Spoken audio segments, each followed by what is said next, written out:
नमस्ते बच्चों, मेरा नाम लकिया आहूजा है। मैं आपको कक्षा 11 के समाजशास्त्र का अध्यापन करवा रही हूँ। तो बच्चों, कक्षा 11 में हम अपनी द्वितीय पुस्तक समाज का बोध का अध्ययन प्रारंभ कर चुके थे और अब हम इस पुस्तक के द्वितीय अध्याय का अध्ययन कर रहे हैं। हमारे द्वितीय अध्याय का नाम है ग्रामीण तथा नगरीय समाज में सामाजिक परिवर्तन तथा सामाजिक व्यवस्था। और इस अध्याय के अब तक हम 2 भाग पूर्ण कर चुके हैं।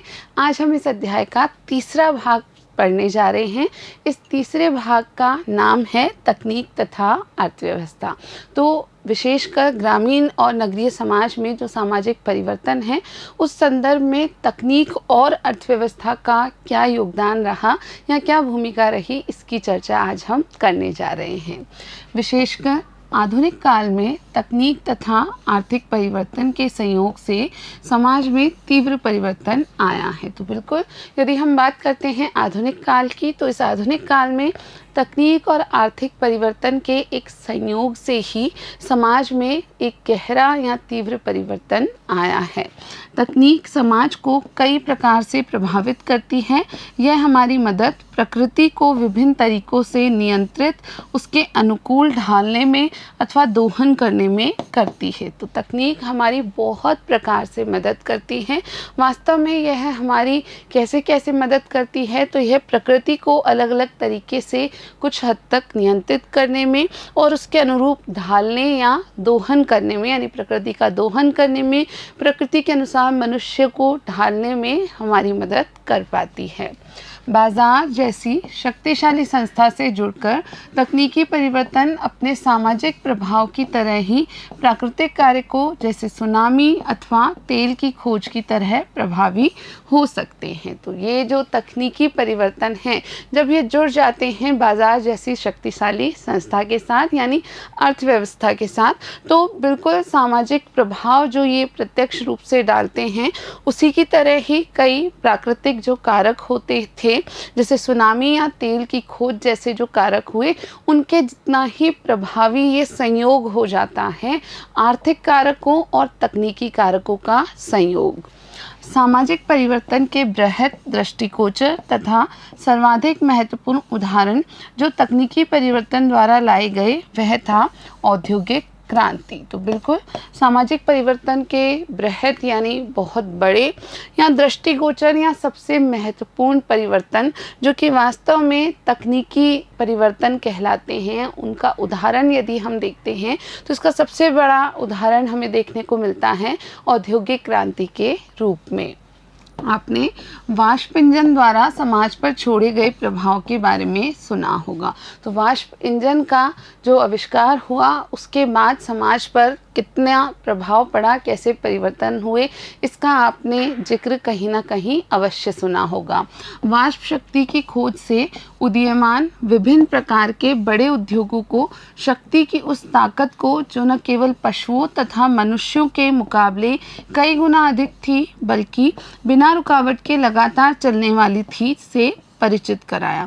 तो इसी वाष्प शक्ति की खोज से जो मनुष्य है उसका परिचय एक ऐसी शक्ति से हुआ, एक ऐसी हम कहें ऐसे प्रभाव से हुआ जो कि पशुओं और मनुष्यों के मुकाबले कई गुना तेज थी, बहुत ही हम कहें कि तीव्रता से कार्य करने वाली शक्ति थी और बिना रुकावट के लगातार चलने वाली शक्ति जो थी, वो वाष्प शक्ति के रूप में वाष्प इंजन के द्वारा मनुष्य के सामने आ पाई।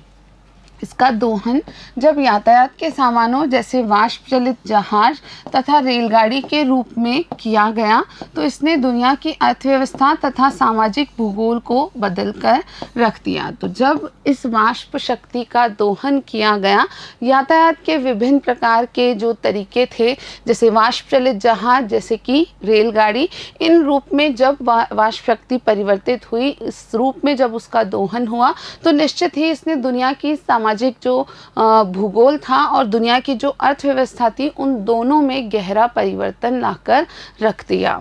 रेल ने उद्योग तथा व्यापार को अमेरिका महाद्वीप तथा पश्चिमी विस्तार को सक्षम किया।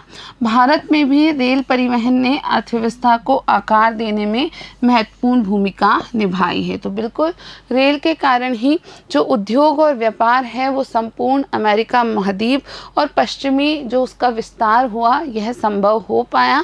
और उसके अलावा हमारे देश भारत में भी ये जो रेल परिवहन है, इसके फलस्वरूप ही अर्थव्यवस्था को एक अलग आकार प्राप्त हो पाया। विशेषकर 1853 में भारत में आने से लेकर मुख्यतः प्रथम शताब्दी तक, तो खासकर ये जो प्रभाव हमको देखने को मिलता है वो मिलता है 1853 में, जब सबसे पहले रेल शुरू की गई हमारे देश में। और वहाँ से लेकर के प्रथम शताब्दी जो इसकी रही, वहाँ हमको रेल का प्रभाव सबसे ज़्यादा देखने को मिलता है। वाष्पचालित जहाज़ों ने समुद्री यातायात को अत्यधिक तीव्र तथा भरोसेमंद बनाया तथा इसने अंतर्राष्ट्रीय व्यापार तथा प्रवास की गति को बदलकर रख दिया। तो बिल्कुल जो वाष्पचालित जहाज बने, उन्होंने समुद्री यातायात को काफ़ी तेज कर दिया। अब काफ़ी जल्द ही समुद्र के द्वारा एक स्थान से दूसरे स्थान तक पहुंचना संभव हो पाया था। और साथ ही यह जो समुद्री यातायात था वह और अधिक भरोसेमंद हो गया। और इसके अलावा अंतर्राष्ट्रीय व्यापार और अंतर्राष्ट्रीय प्रवास जो था, उसकी गति में भी तीव्र परिवर्तन आ गया। यानी अब अंतर्राष्ट्रीय व्यापार में चीज़ें परिवर्तित हो गई, क्योंकि चीज़ें एक स्थान से दूसरे स्थान तक पहुंचाने में बहुत कम समय लगने लगा था। और इसी प्रकार अंतर्राष्ट्रीय प्रवास जो था वो भी काफ़ी आसान हो गया।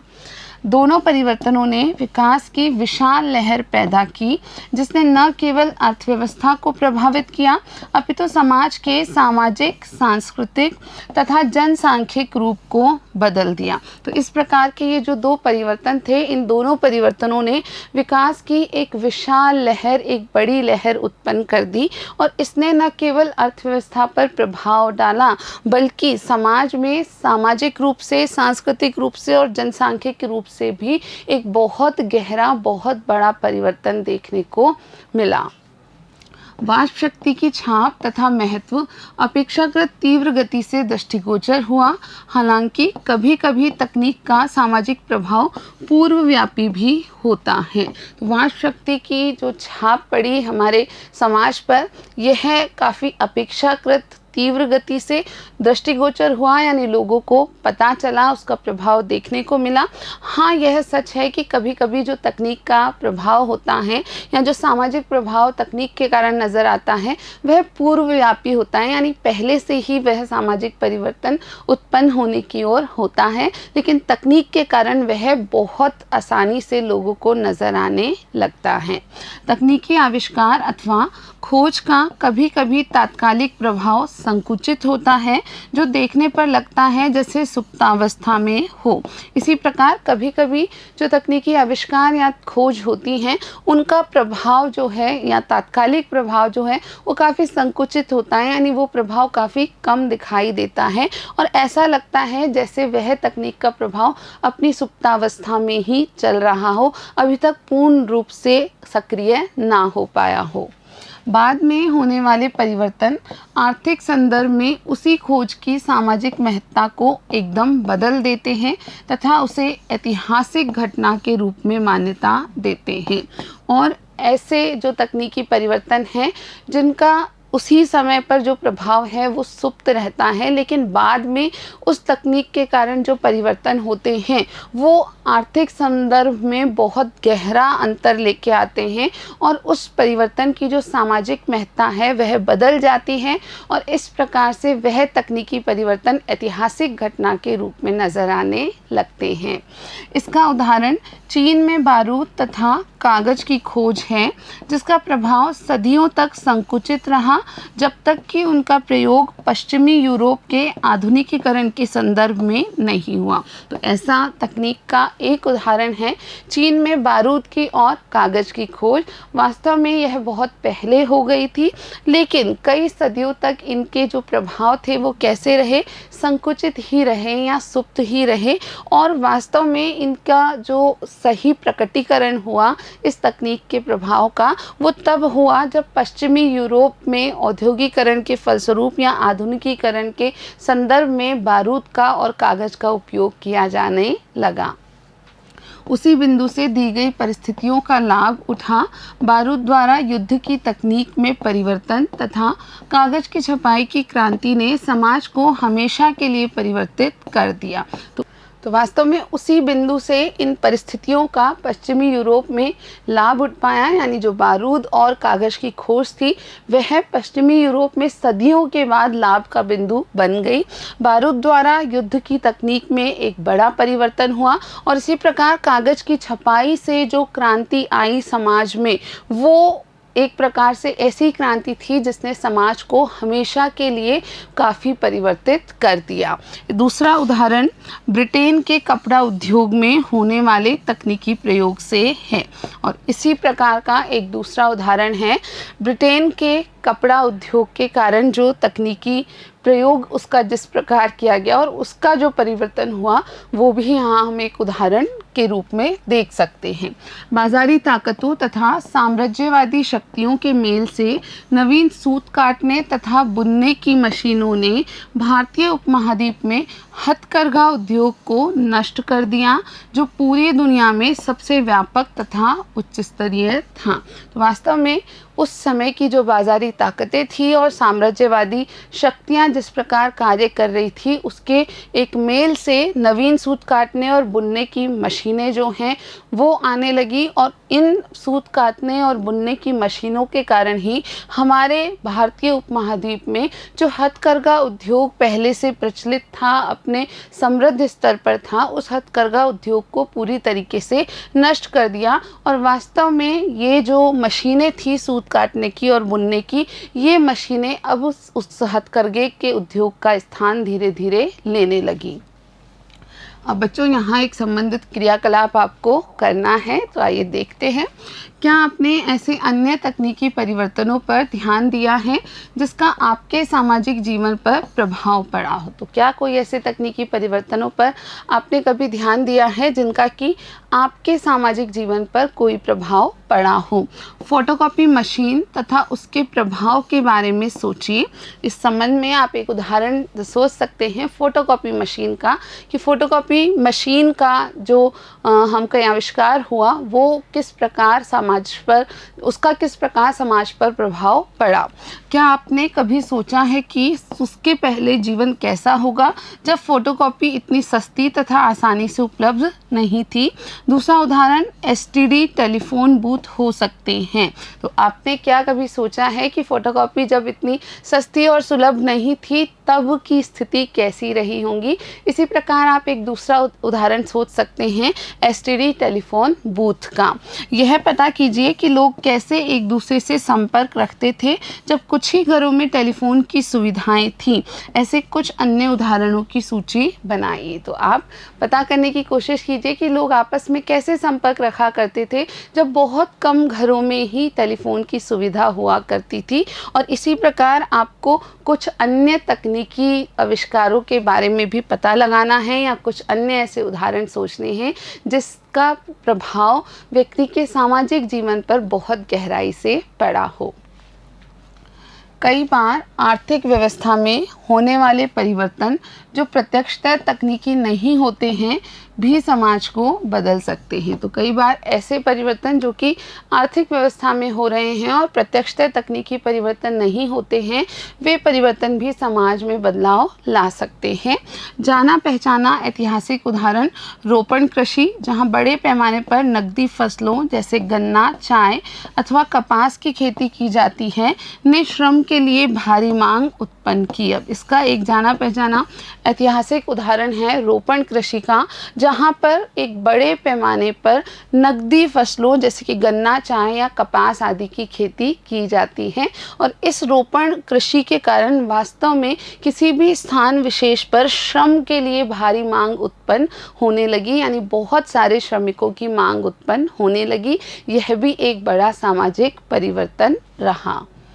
इस मांग ने 17वीं से 19वीं शताब्दी के मध्य संस्था के रूप में दास्ता तथा अफ्रीका, यूरोप तथा अमेरिका के बीच दासों का व्यापार प्रारंभ किया। तो वास्तव में ये जो रोपण कृषि के कारण श्रमिकों की मांग उत्पन्न हुई, इसी मांग के फलस्वरूप 17वीं से 19वीं शताब्दी के मध्य दास्ता एक संस्था के रूप में शुरू हुई और इसी के कारण अफ्रीका, यूरोप और अमेरिका इनके बीच में दासों का व्यापार आपस में होना शुरू हुआ। भारत में भी असम के चाय बागानों में काम करने वाले अधिकतर लोग पूर्वी भारत के थे, विशेषकर झारखंड तथा छत्तीसगढ़ के आदिवासी भागों से, जिन्हें बाध्य हो श्रम के लिए प्रवास करना पड़ा। इसी प्रकार हमारे देश भारत में भी असम के चाय बागानों में जो श्रमिकों की उपलब्धता थी वो कैसे पूर्ण की गई थी, तो वहाँ अधिकतर जो लोग थे वो पूर्वी भारत से लाए गए थे। खासकर झारखंड और छत्तीसगढ़ के जो आदिवासी भाग थे वहाँ से श्रमिकों को बाध्य करके लाया जाता था उन असम के चाय बागानों में कार्य करने के लिए। आज विश्व के कई भागों में अंतर्राष्ट्रीय समझौतों तथा संस्थाओं जैसे वर्ल्ड ट्रेड ऑर्गेनाइजेशन द्वारा आयात कर तथा शुल्कों में लाए गए परिवर्तन संपूर्ण उद्योग तथा रोजगार को खत्म करने अथवा काफ़ी कम या त्वरित उछाल या प्रगति का समय कुछ अन्य उद्योगों तथा रोजगारों के लिए ला सकते हैं।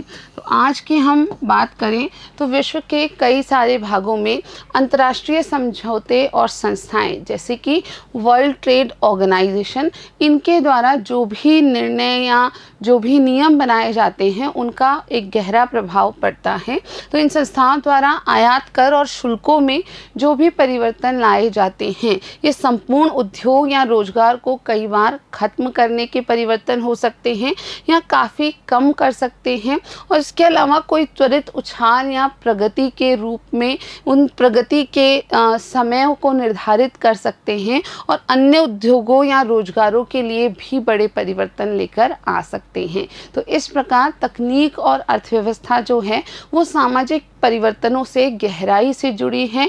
खासकर हम आधुनिक काल की बात करते हैं, आधुनिक समाजों की बात करते हैं, तो इन आधुनिक समाजों में तकनीक में परिवर्तन या अर्थव्यवस्था संबंधी जो भी परिवर्तन है वे संपूर्ण समाज के जीवन पर गहरा प्रभाव या गहरी छाप छोड़ते हैं। तो बच्चों, आज हमने हमारे इस अध्याय का ये भाग पूर्ण कर लिया है और इस अध्याय को हम आगे भी पढ़ना जारी रखेंगे और अगले हमारे वीडियो में हम इस अध्याय के चौथे भाग को पढ़ना प्रारंभ करेंगे। आज के लिए इतना ही।